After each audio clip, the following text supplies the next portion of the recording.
Welcome to a Delco Nerd Network Hot Take. If you haven't seen a hot take before, well, it's where a few friends get in a basement, give our thoughts, give our opinions on a certain TV show, movie, or game. Today, it's going to be a game, and that game is Doom Eternal. Here to discuss, as always, Chris Drio from the comfort of his own home, and a newcomer guest, somebody I've been meaning to get on this podcast for a while now, Phil Nicosia. How the hell are you, man? Again, from the comfort of his own home. Yeah, appreciate it. Yeah, I'm not in the basement. I wish I was. I used to have a good basement for this, but I decided if I was like, should I keep the intro the same? And I'm like, for the flow, I just have to. No, I think it's the right way to go. Yeah. Yeah. I mean, I've kind of like created like a basement in my second floor, so it has the feel and the smell of the basement, but it's is your room an attic or no? Or was it? No, it just has this like the roof. Like I live in a closet. Let me show you the roof of my house. that is pretty much just the roof, but it's weird because outside is like you don't see that. So like there's dead bodies living there. I don't know why that's there. It's just there. Dead bodies living there. It's kind of like being in like a little from Harry Potter. Yeah, the under the stairs room. Yeah. So, you guys played Doom Eternal. I didn't. I did. Who wants to go first? I actually finished it today, so it's fresh in my mind. What were you feeling after you finished? Oh man, I guess like definitely like a little disappointed with the final engagement. I agree.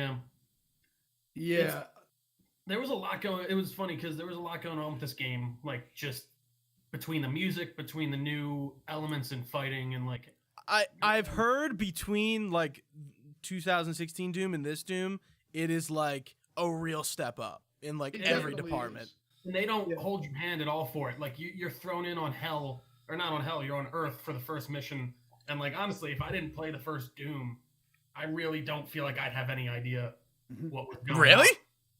Yeah, because you can catch up within the first like mission, but like it kind of I feel like just throws you in the middle of it for better or for worse, and you're like, all right, we're going after these hell priests, and there's hell on Earth. I guess that's all you really need to know.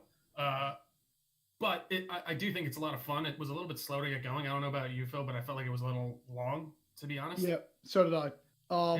I actually I've heard that. Feel like, so for me personally, Doom is better when it's simple. So, not in regards to the complexity of the mechanics in the game. Like, I definitely liked that they spiced it up and they added a lot more demons. In Doom 2016, it was very simple. Story-wise, it was simple. Thematically, it was simple gameplay. And I think in this one, they spiced everything up to different degrees. But what I think Doom Eternal would have, and this is probably going to be an unpopular opinion, but I think what Doom Eternal would have done better for with me is if they had not spiced up the story and theming as much. I think that what to me makes Doom so fucking sick is that it's just killing demons. Demons, yeah. Yeah, and it kind of has this like weird nostalgic 80s feel, like that harkens back to I think 93 when they did the original. Actually similar to Wolfenstein, where it was, because of the limitations of the time in the industry, they had to limit what they could get away with thematically. And like Wolfenstein, you're just fucking killing Nazis. Like that's what made Wolfenstein sick. Like it's not, and that was again. Go ahead, Gooch. No, I was gonna say. So the story, like obviously, I heard there's more of a story. Yeah. And I recently played 2016, Platinum did, the whole nine, the usual Gooch treatment to games. And like the story's there, but like it is just there, and it is about killing hordes of demons. But is the story really that much more prevalent in this that you would think it's like, like it just muddles what Doom is? I find that it made me want to play the game more, and I actually really enjoyed the lore the injection of the lore and like what's going on and who the Doom guy is. And that actually the was one of the legacy things that I really enjoyed and kept me going through the game. But I kind of understand the idea of just wanting to go in and just. Well, and it definitely does too, because like all the pickups that you're able to read about the demons and all the biographies and summaries, it is really sick. I just think that like I found myself by like the 7th chapter. I think there's like 12 or 13 chapters. Yeah, I found myself in like the 7th chapter being like, okay, like I get it. And you know, we're gonna keep moving through this, and like at some point there's gonna be a big dude and I'm gonna kill. Like I get it. So it is like I do appreciate that they put the lore there and this whole legacy of the Doom guy. I like that they made it so that you can, like, if you're Chris, you can do that, and otherwise like I just kind of zoned it out and just. No, that's true, and I agree. I do like how they just the collectibles in this are cool in the way of they're there, like you said, if you want to grab them, and if you don't really care I about actually them. really enjoy. I love that's one of the things about Wolfenstein and Doom that I love. Is How do you feel about like the new traversal stuff, like the wall climbing? There were points where I felt it was frustrating because it was like, okay, like this doesn't need to be challenging. Like there were points where it was like, okay, the traversing in combat is so sick, and it was good in 2016. So in this, it was even better. The like whole traversing from like one thing to the next thing was like kind of goofy because like when I died like 6 times, I was like, dude, this is a waste of my time. No, there are parts where I'm like, it doesn't do a good, what is it called, signposting, a job of that, but telling you where to jump to. I remember I was trying to jump on, you have to like wall climb onto one of the coffin thing, and then I literally didn't know where to go. Going red and you fall. And you're like, where am I going? So like I don't even have the time to really look around, and then finally I found where I was going, and that made the difference. But yeah, I thought the traversal stuff was interesting. It felt very, I don't know, the way like when he was climbing up things like like it behind it, and it was a nice thing to kind of spice it up. But again, I really think where this game sort of falters for me is the length, and I think that we could have probably cut out the first 3 missions and kind of just threw me in a little bit more head first and kind of got the ball rolling, because I do find that by the end I was not as enthused to finish it. I mean, I still wanted to, and I still got it. And I think that's kind of ironic in the sense that Doom 2016, and Gooch has played it, so he'll definitely be able to attest to it. The intro to Doom 2016 is so fucking sick. Insane. Yeah, it is. It is just like this, like, let's fucking go. Yeah, it is really good. And this one kind of like, because I think it's supposed to take place like almost a year after I forget if it's like 2 years or 8 months or something like that. Yeah, a year has passed. The 2016 remake, and I guess it's a reboot technically. But yeah, like this one, I don't know if I noticed it being slow in the beginning, because I think I was just like, I was stoked internally, so I wasn't like, I was doing the let's fucking go whether the game did or not. But, like I was stoked, and then I reached a point where, so I wasn't reading the lore, and I'll just get this dumbass story out of the way. I got stuck for like a good like 45 minutes on an interaction in the game. Yeah. And then I stopped playing for 3 days because I was, with the coronavirus stress and all this bullshit. Of course. I was like, Resident Evil 3 dropped, and I was like, dude, I'm taking a break from this. Yeah. And when I went back, I dealt with it for another 30 minutes, and then I realized how much of a fucking idiot I am. There's this one demon that he's like the totems. So he spawns. Like he spawns other guys. Like, and I didn't read. Doesn't he empower them too? It's the he makes them stronger and spawns them. And this was at a point in the game, probably like 9 chapters in, and there's 2 levels, and he was staying on this second level, and I really wasn't engaging on the second level. So like for a good like 2 experiences with this game, I was like, what the fuck? What is happening? What am I missing? Yeah, and it was right before you get the Crucible. So had I had the Crucible earlier, I just would have been like, oh, there's a huge ass dude, kill him. But I didn't. So I was just like, oh, that's a big dude with horns. So I just, oh, dude, it really it had me tempted to shut it down. I only got stuck on one like not boss battle, but like what would you call them, like arena areas, and I didn't find myself actually finding it. What difficulty did you play on? I'm just curious. I always start on Herbie Plenty. Herbie, so is that the Trio? You were on PS4, right? Yeah. And Phil was on Xbox. Is that the hardest one? I'm trying to remember. Is Hurt Me Plenty? Hurt Me Plenty is like their default for machine games and id Software. Gotcha. It's kind of like their like. I think the one above that, it was like Ultraviolent or something. And that's the one that you're able to play prior to your first playthrough. After you beat it on Hurt Me Plenty, then that's when it opens up platinum in the game. Gotcha. Yeah. No, I didn't find it extremely hard, and I guess it's funny. Even with like Doom 2016, I didn't finish that the first time I played it because I guess I kind of got bored. And maybe it was the story that kind of drew me back in to finish the end of this. That's interesting. No, that was like because by the end of Doom 2016, it was like, okay, this guy betrayed you, and he's going to use you were just trying to close like the Argent energy out, basically, from what I remember. Yeah. And I don't know. I do think that was a plus of the game. But one thing I also do want to talk about weirdly is the HUD that they introduced, and I feel like there was a real arcade. It's more colorful, isn't it? Yeah. And I found that it was a lot easier to differentiate from what I needed. Like I really liked it. Like your armor set's green, your health stuff is blue, and the way that coordinated with what's going on in your HUD, I think really made a difference for me and kind of made those fast moment things of like, oh, I need armor. All right, I see this armor. There was one thing. Did you use like the flame belch and stuff a lot? I did. The thing that I don't use and I didn't use in this was the ice bomb. And I think that's just because, and there were points where I was like, fuck, why do I keep forgetting to use it? It's really effective. The grenades and the ice is really effective. And I don't know why my finger just wasn't thinking to use it a lot. One thing I felt super dumb with, I got like, I don't know, halfway through the game and they introduced like your upgrade mechanics for like your Predator suit and your guns and all that. And I'm like, man, I'm really having trouble. And then I'm like, oh, fuck, I haven't been upgrading anything. And I my suit and I had like, I don't know, like 40 tokens or whatever, those manhole covers that they give you.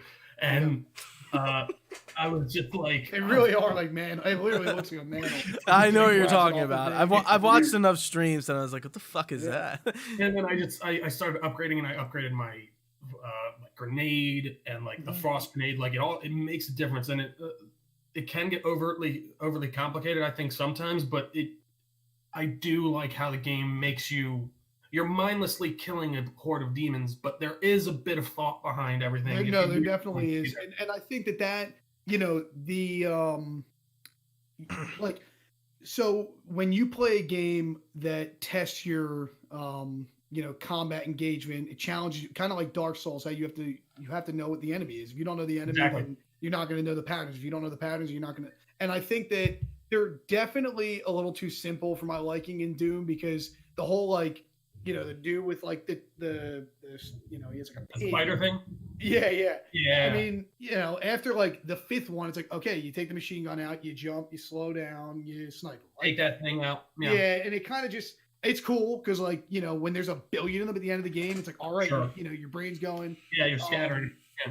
But I actually found myself surprisingly really liking most of the boss fights in this game. I did too. Yeah, and I even like there was a few guns even I felt like in the last game that I just rarely ever used. Yeah. And I felt like they did a really good job of making me want to use all of them. I heard the pistol's a lot more the pistol is definitely one of those guns. What's the I'm trying to figure out what the pistol is? Maybe I'm totally wrong, but like at least the pistol in the first Doom, like once you get all the other guns, like why are you using the pistol? They have a pistol in this one. Yeah, well, there's. Oh, really? They got rid of it. I don't. Am I wrong? I'm trying to remember. I don't remember there being a pistol in Doom. Okay, maybe I'm wrong. Maybe it's they got rid of the pistol. There's the super shotgun which you start with, and then there's like the blunderbuss type old school shotgun. I think you start with the old school shotgun. I'm trying to remember. Yeah, like just the metal pump one, you get the chain one.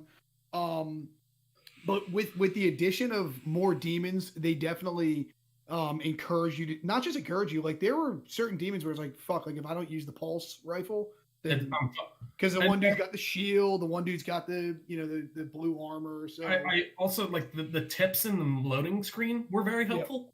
Yeah, I ironically agree. Yeah, like there was like it's just it really does make you kind of think about which enemy you're going up against, and like you see the shield guy, okay, he's surrounded by a bunch of dudes, you can use your energy rifle, explode that shield, take them all out. And another thing I really liked with the enemies was like, as you shoot them and you kill them, like their skin like peels away, and like there's actually like degradation like throughout their body, which I thought was a really cool little touch. I did like that as well. Jumping off of what you said about the HUD, one thing I didn't want to forget to say, because I know we'll talk about the soundtrack at some point, but yeah, I've been waiting to bring it up. Yeah, for 2016 and this one, I haven't played 2016 in a while, but I know it. I know it well enough that the sound, not the music, but the audio cues are so important to the experience. Right. And it's similar to Wolfenstein, because Wolfenstein has the same kind of like chink chink chink with the armor. But in this one, backing into things and hearing the ore, like the metal sound of getting the armor is so important. Like, even just whichever way, like when you glory kill a certain way, they sound different. There's like there's knife going through their eye. Like the point being, like the cues were so important. Like there were times where like I really and that delves into how the music affects the game, because as the music becomes, they have this this effect on the ongoing music where the riff will be playing and then you have a filtered effect. So there's like FX on the music while playing. So like the music will become filtered as your breathing gets heavier and you're losing your health. Yeah, that's so cool. Until you get it back. So for the most part, like when you first start playing the game, it's more of a cinematic approach where you're like, oh shit, like the riff just kicked in louder and I'm fucking, it's getting hot and it's getting hot and heavy and you're ripping and tearing. But later, like, when you hear, you'll hear the drums and they have a filtered effect on them. You're like, oh shit, like I need to get the fuck out of where I am right now, because I'm gonna get one hit. Trev, if you didn't know, Phil does have a music background. No, I did not know that. I don't have a music background. But I mean, like you do music shit. Yeah, Mick Gordon's cool. Yeah, Mick Gordon's an alright dude. Mick Gordon's live performance at the Game Awards was alright. I did enjoy the music a lot. I did it sort of overwhelmed me sometimes, but I guess that's Doom in general. Not even like that's the point. Like it's supposed to be all in your face and supposed to be crazy. So I did really appreciate that. How'd you feel like about the Doom Fortress stuff? Because I thought that was fucking really like this cool little home base to have. It was really cool.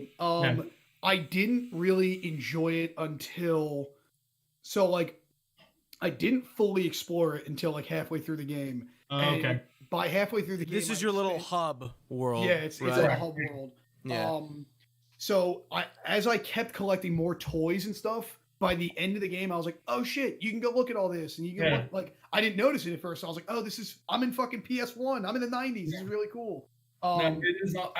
There's like a certain. This might sound weird, campiness to the game that I really enjoy. Like, I think even in the first one, there's that camp.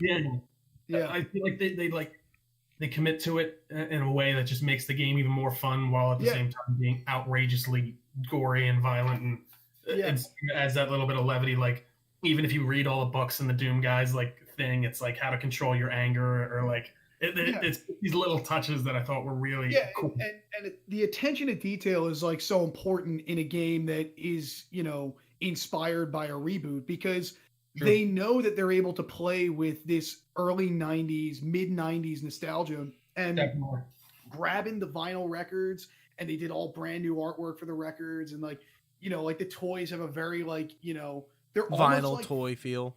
They're almost like Funko Pop, but they're like they're kind of like PVC, and they're not opposable. They're not bobbleheads. It is like really cool, and I think having a hub world, kind of like what you're saying, it commits to, we know it's 2020, but you liked it when SmackDown versus Raw fucking 2006 did it, so why won't you like it now? Like no one else does it, but let's fucking do it. And that's what makes this franchise and Wolfenstein, which I absolutely fucking love.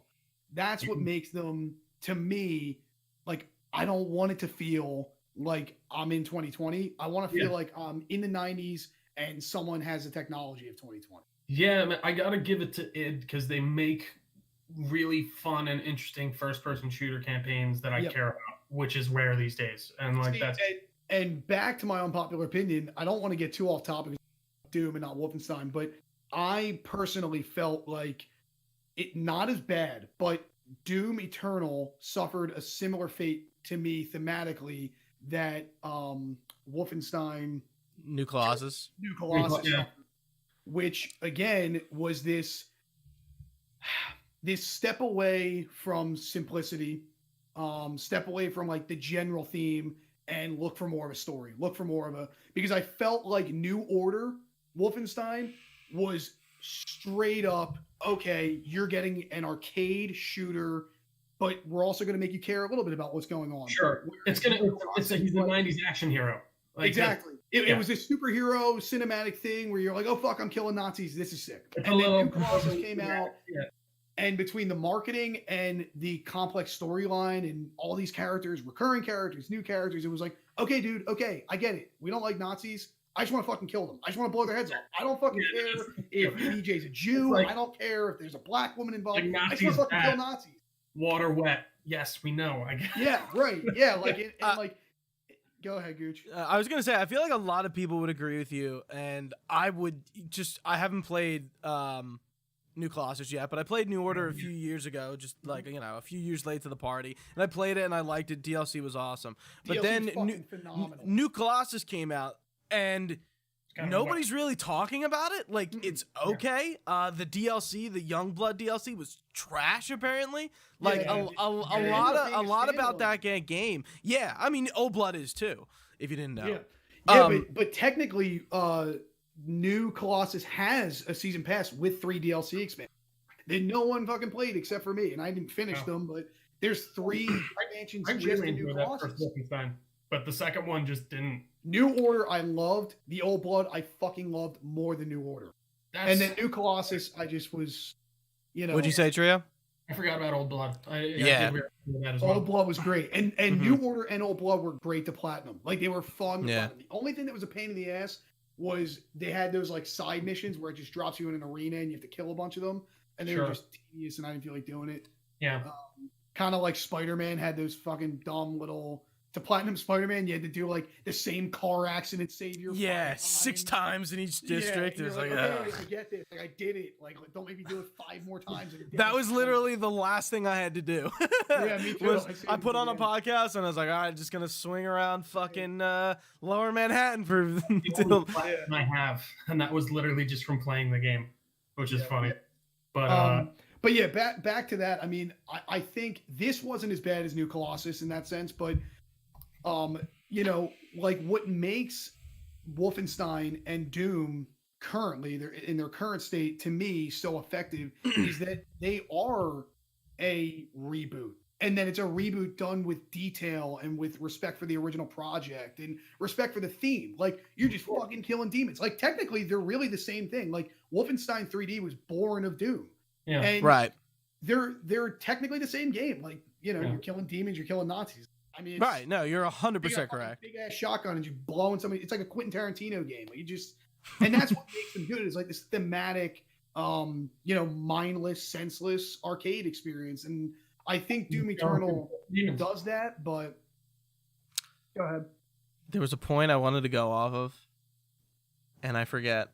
You were talking music. No. We talked about the music. It was from what you just said. Trying to remember. Oh. You're talking about reboots and like how you were talking about how they're respecting the original, right? That is Final Fantasy VII Remake, which I've been playing all weekend. I cannot wait to fucking review that game.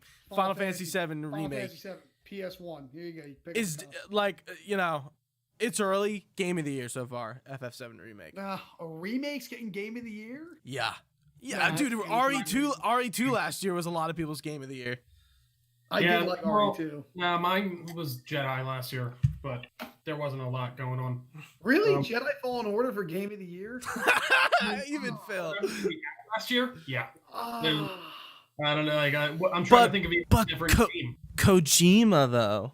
Yeah, wait. Let me think of the games that came out. There's Death Stranding, which I thought was fine. I couldn't... Dude, I played like 20 minutes of Death Stranding and then didn't move. Death Stranding, RE2, you had Gears 5, Control. Jedi Fallen Order is anything insanely special. Outer Worlds. But that was my favorite game that I played last year, I guess. I definitely enjoyed it. I think that Jedi Fallen Order for me, like, it made me wish that I was an 11-year-old. Yeah. I would have been so stoked. Yeah, it hits differently. Like, I think as adult, like, you just have a different comprehension of, like, in-game mechanics and the flow of the pacing and everything. Like, if I was a kid and I didn't give a shit, I would have been like, oh my God, double lightsabers. Yes. Like, I would fucking awesome. Like, playing it, I was like, like, there are so many things that, like, I'm a dick about and I'm nitpicking. I got it. Enjoy it the way I would say the same. There's a lot of things in that game that are pretty good, and it's just like, wow, getting that plat, fuck that shit. That was horrible. Going back to worlds and exploring them is like, I don't even want to do this. And that's the thing. Like, what hurts video games the most in this generation, I think, is when a game is confused about what it wants to be. So, like, Jedi Fallen Order, if you just gave me that game and it played like Uncharted, just a linear experience, I just would have lost my fucking mind. There's a game that came out recently, and it's trying to. Or at the same time, you could have given me Jedi Fallen Order and it plays like Dark Souls, and I would have. Oh. It was Jedi Fallen Order. That's what I said about Jedi Fallen Order. That it's like it's trying to be so many things, confused. And like it doesn't know what it wants to be. It was that game. I was like, there's a game recently that it's like Battlefield 5. Like, is this an open world sandbox or is this like a fast paced first person shooter? Like, if you're and is it historically accurate or is it not? Like, when you're confused, then you're just. Yeah, you're appealing to a general audience, but the general audience is split on what they like and don't like. And no, I guess we can even bring that back around to Doom Eternal. It's like, what do we want? Do we want that lore-heavy, story-heavy game? I would say no. I would say no, but that's, I think that there's an effectiveness to allowing the option. So, like, if you're into it, there is a good example that I thought of recently where if you're not into the lore, then fucking skip it. But Dark Souls is a great example of that. Yes, or Bloodborne. Bloodborne was great with that. Yeah. Like, Bloodborne, I played the first like 2 hours, and I was like, okay, yeah, I'm just slashing, I'm getting used to the mechanics, and then I was like, oh, this is funny as shit. Like, I actually like talking to the little people in the window and like,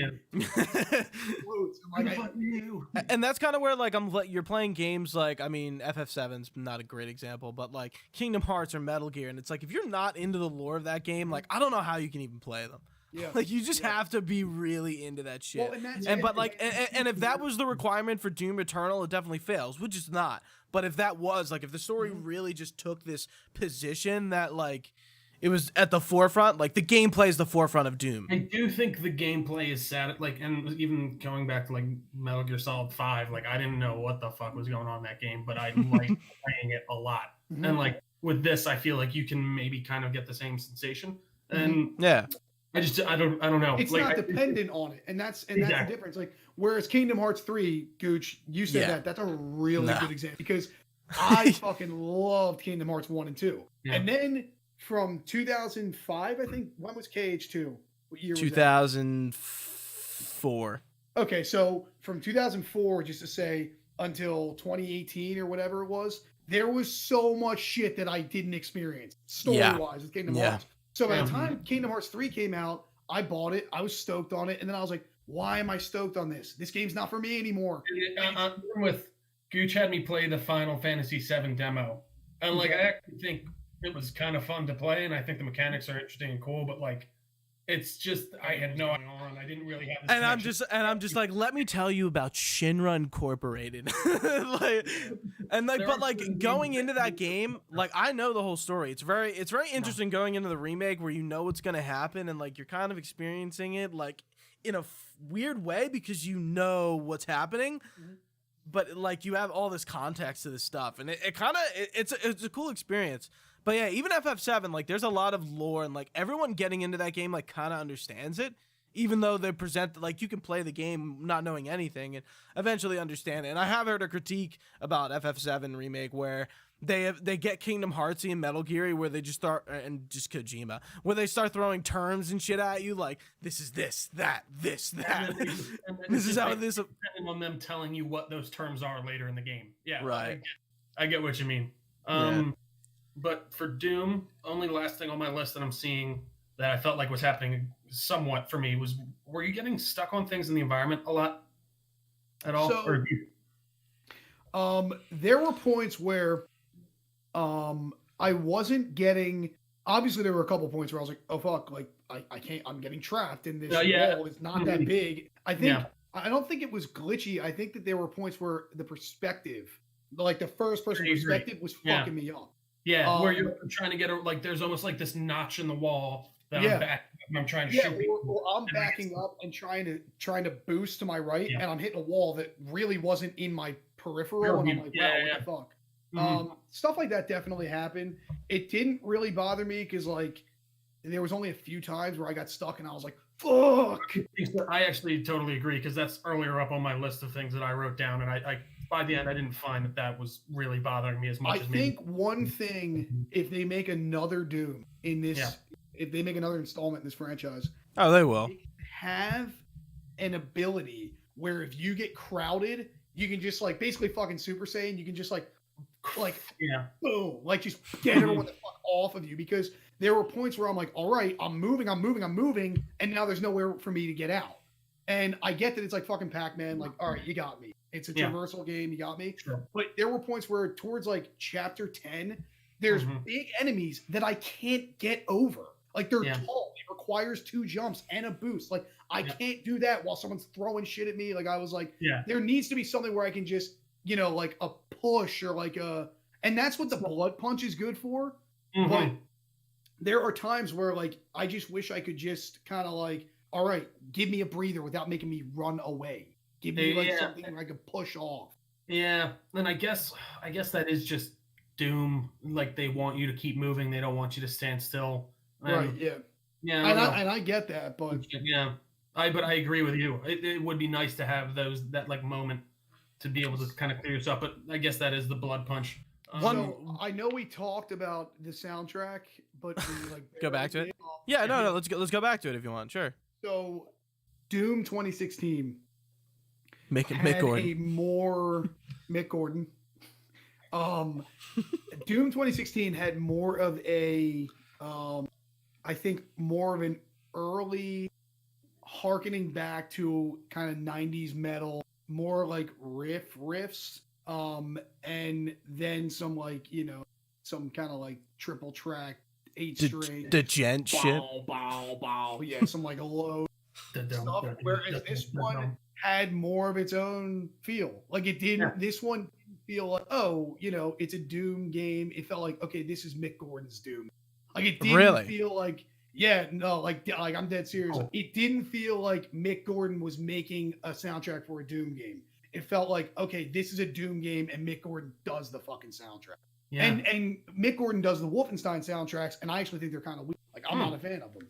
Sure. But there are people who do like them because they have all of the Wolfenstein soundtracks of New Colossus. Old Blood, I'm assuming, has its own music. I don't remember. And New Colossus. Yeah, I'm sure it does. They definitely have variations and changes from game to game, but they all kind of have a similar kind of like metal, exactly what you mean with the higher end of the neck stuff. Where this fucking game, it has a lot of repetition. There's maybe that's what Chris was saying earlier. Like you're in an arena and you're like, dude, how many times have I heard this fucking song? Yeah, like, they keep repeating it in the arena, and like, what's he gonna do? Write a different riff for every fucking arena? Like, but there are points where you reach a boss stage and you're like, oh man, this is fucking sick. He wrote a fucking song for this boss. Crescendo. Yeah, it's good. Yeah. It's really you're ripping and tearing. I was surprised. I actually, like when I played Doom 2016, I was like, all right, it's someone in the mainstream video game industry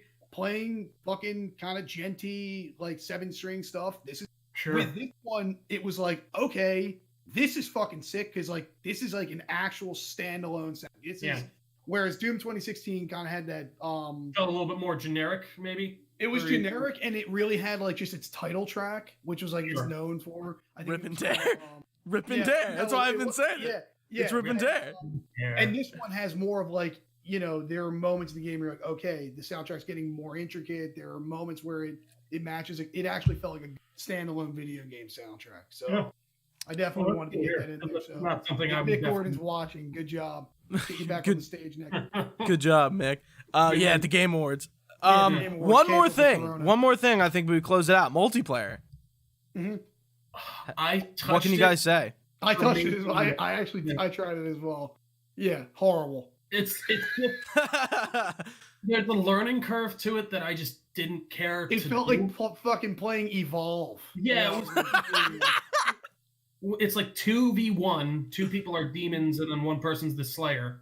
Like, I think the idea is kind of cool, but the execution didn't work for me. I just didn't care enough, and I got to give them credit for trying something new and not just being another first-person shooter. But I almost kind of think that it would have been better if they just went with a more classical multiplayer. I'm on the spectrum where they're not getting any fucking.